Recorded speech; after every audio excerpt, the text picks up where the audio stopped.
What does it look like to thrive outside of the ordinary?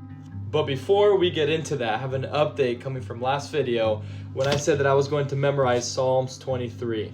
And for reasons such as maybe lack of discipline or inconsistency, I only actually have the first half memorized as of right now. And so here you go, this is Psalms 23, the first half.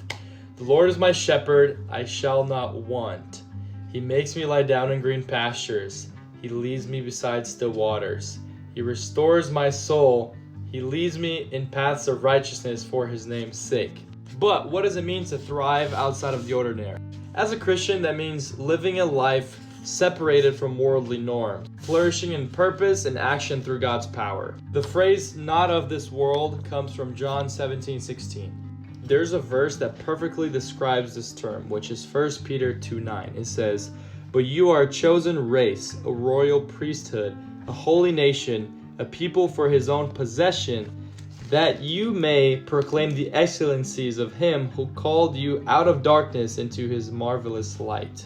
Now, one could say that there are 5 infinity stones to thriving outside of the ordinary. And those are not in a particular order, but seeking discomfort, pursuing an eternal purpose, glorifying God through all, growing through trials, and being a light. Now, that may have seemed like a very rushed explanation, but that's for good reason. Because I believe that I can't touch on all 5 in under 3 minutes, each one of them are gonna get their own video. And my ultimate goal is that by the end of these 5 separate videos, at least one person that's watching was able to take something away from them and to thrive outside of the ordinary, even if it's 1% more than before.